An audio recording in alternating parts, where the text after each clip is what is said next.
What's going on, YouTube? It's your boy Pierre, aka Big Stacks Porzingis, aka P with the Plug, the #1 Knicks fan in the world, Mr. Know-It-All. Today's video, I'm going to be talking about the return, the highly anticipated return of Michael Porter Jr. You know, a lot of people have been waiting on his return.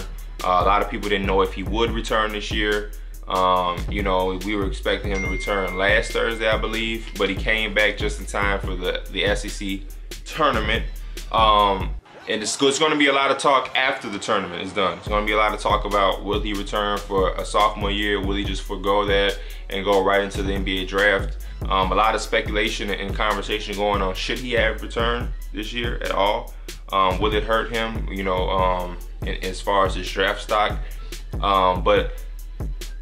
For me, I feel like it was a good idea to return, especially if you feel like you're healthy and can compete. You know, well, we've seen a guy like Kyrie Irving. He only played 11 games in his freshman year due to injury, and still miraculously came out to be the #1 pick. And I feel like this draft class hasn't had that clear-cut #1 pick just yet. A lot of people are going towards the Luka Doncic route, and he's their favorite. Right as of right now, just because we don't know the draft order or what team is going to have the #1 pick, I'm leaning towards the Luka Doncic. As of today, he's probably my #1 pick, just because I feel like he's so versatile, and you can plug him into a lot of different teams that are at the bottom of the standings right now, opposed to guys like DeAndre Ayton or Marvin Bagley, who are just bigs. You know, Luka Doncic is a guy that can play 1 through 3 and play it fluidly. So when you look at this draft class, there hasn't been that clear-cut #1 just yet. So I understand the thought process of Michael Porter Jr. coming back to try to fill that void, hopefully. We've seen a lot of players in this draft class fluctuate. You know, we've seen a lot of guys have high stock.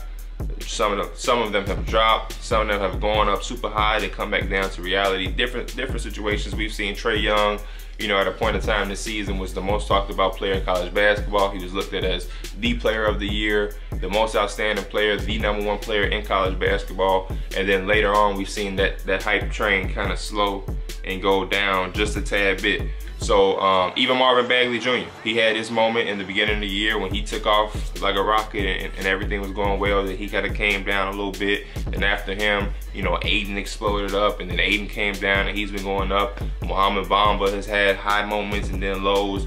So it's going to be an interesting draft class. I think it's a lot of potential. It's a lot of good players in this draft class. I'm very excited being a Knicks fan, and it's looking like we're going to have another lottery pick this year. I'm hoping one of these special talents can fall to us, or we can somehow sneak into that top 5 selection and grab one of these guys. So I really feel like it's going to be another year of a lot of good talent. But as far as Michael Porter Jr.'s return yesterday specifically, I've seen a lot of good things for me personally. I was even talking to somebody on Twitter last night who tried to tell me that Michael Porter Jr. was basically terrible because he shot 5 for 17 or whatever. And I quickly told that person, like, that is a statement of a person who didn't watch the game. They just looked at the box score. Because anybody who watched the game would know, you know, his performance was a lot more bigger than his shooting percentage or the way he shot the ball. And I was happy to see that. I was happy that he went 5 for 17. You know, it's his first game back. You know, his stamina isn't going to be there. He hasn't played a game in over 115 days as far as a real live actual game. You know, when a player's returning from injury, they're kind of hesitant. You know, they're either very hesitant or they force a lot. And I feel like Michael Porter Jr. played Michael Porter Jr.'s game. The Michael Porter Jr. that I'm familiar with is the same Michael Porter Jr. that I got in yesterday's game. He took a lot of shots. That's what he does. If you know Michael Porter Jr., he's a scorer. That's what he's out there to do. So I was happy to see him not worry about his misses, because he started off the game very tough. But he kept shooting. That's what shooters and scorers are supposed to do. They're supposed to have that mentality that the next one that they take will fall. No matter how many you just miss in a row or how many you've missed overall in the game, shooters shoot, scorers score. That's the mentality they're supposed to have. But I did know that Mizzou, for some reason, their offense was just 10 times better when Michael Porter Jr. was on the floor, no matter how many shots he did miss. And I know it's because the defense had to respect Michael Porter Jr. and they had to put a lot of emphasis and a lot of focus on him. So whenever he was out on the floor, the offense had a better flow just because so much attention shifted to him. Even though he wasn't the highest scorer, he didn't play his best game, he didn't score the most points.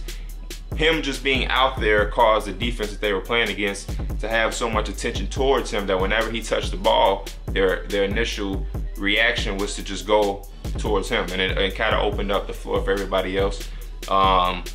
He didn't start the game. I remember when I first watched the game, you know, it's 2 20-minute halves. He didn't sub it to the game until like 17 minutes, and it was still 0-0. So no team scored for the first 3 minutes of the game. As soon as he checks in, he gets a rebound, outlets it, runs the floor hard, and it gets the layup. First basket of the game. Mizzou later went on to a 5-0 run. As soon as he came to the game, they instantly went on to a 5-0 run. And then throughout the rest of the game, he struggled. You know, he had good shots, good shot selection. Like I said, nothing was forced. Flow within the offense. A lot of his shots came within the offense. They were plays for him. He came off double screens to the top of the key for 3-point shots, and a lot of them were short. You know, and that's just him getting his legs under him and him being winded and tired. You know, of course, and still having a rust on him for sitting out for so long. But I was still impressed that, like I said, it was all within the flow of the offense, because like I said, you see a lot of guys time and time again, they return from an injury and they want to have this miraculous comeback. The first game, they want to have 40, 30 points, so they shoot, and it kind of fucks up the rhythm for the rest of the team. But I was very impressed on how he stayed within the flow and within the offense of his team. It was a willing passer. He made smart plays. You know, he fed the ball to his brother who had the hot hand and led them in scoring, you know, ironically. The little moments and little things that I did see from him that weren't necessarily the best things were just things off of injury. You know what I mean? Like, it was certain times where he was supposed to slide over defensively and you know, contest people at the rim. He didn't do that. Sometimes he was late. You know, his reaction was a little late. And sometimes he just didn't get there, period. And that's just coming from him being winded and not being at his full stamina. He's not as winded as he would have been, or as everybody else is, I should say. But other than that, everything else to me was good. Like I said, it wasn't his best game. You know, he obviously struggled, but a lot of his shots were just short, which is good. You know, which just tells me that he doesn't have his legs. And I think that some point during this season, during this tournament, I think we're going to see a big game from him. The biggest shot of the game for Mizzou, he took it and he made it. They were down 4. It was 59 seconds left. They got the rebound. They came down court. He did a pick and roll. He picked the pop, hit the 3, and got them down to 1. Then they came back down. They got another stop. They ran the exact same play. He was this close to making the 3 to put them up 2 on back-to-back threes. Fell up just short, you know, and those are just shots. That's just basketball for you. Some shots fall, some shots don't. That's the name of the game. But as a basketball fan and as a guy that knows basketball, watch basketball, play basketball, come off injuries, I know what it's like. I was very impressed to see him still be willing to take those shots and have his confidence. Nothing about that injury has affected Michael Porter Jr. as a basketball player and in his psyche. It's all still there. Michael Porter Jr. played a Michael Porter Jr. game yesterday. The only thing the injury has done, you know, his stamina is not there. That's just human nature. You know, if you're not in basketball shape, you can't be in basketball shape if you haven't played basketball in 100 and something days. You know, in order to be in basketball shape, you actually have to play basketball. You can't just run on a treadmill or jog. You know, you have to actually be in basketball shape, you know, cutting and sliding your feet and jumping. You know, basketball isn't just about running and endurance. It's about being able to keep up with all the basketball movements within the game. So over time, he's going to get that. The more and more he practices and is going through game scrimmages and is playing and having full practices, I think he'll be there. Because, you know, a week and a half ago, he was just cleared to do contact practices, so he hasn't really gotten enough time to get into basketball shape, which is understandable because he's that good that the team wants him back for a late tournament push. All understandable, but I do feel like when we get into this tournament, and if Mizzou have a big enough run and they win enough games in the tournament, that he'll have a pretty big performance and he'll he'll shoot up the ranks. You know, I know this injury has probably made his draft stock fall just a little bit, and it gave a lot of guys opportunity to come up a little bit. But I feel like he's one big performance away from blowing everybody out of their seats and taking one of those top 2 spots. I still feel like Luka Doncic, just because of his resume and everything that people been able to see from him this year, still feel like he's the clear-cut favorite. But I feel like 1 or 2 big performances from Michael Porter Jr. could change that all, just because he's so talented, and I don't really think that you can find scores like him so often. But yeah, like I said, I was impressed with his game. As far as just basketball wise, I was very impressed considering what he's coming off of and how long he's been out.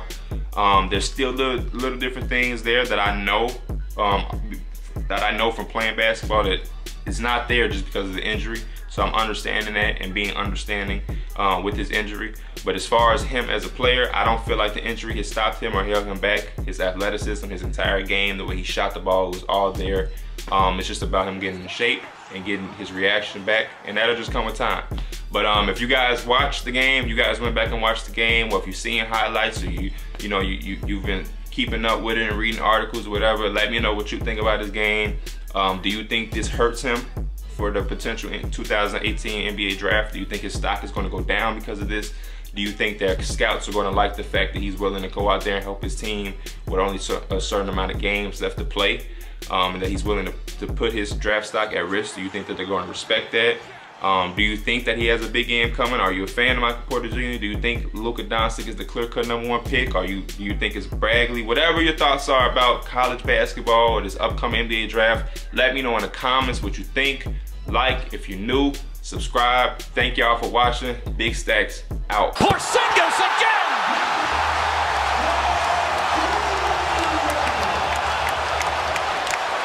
That brought the crowd to their feet.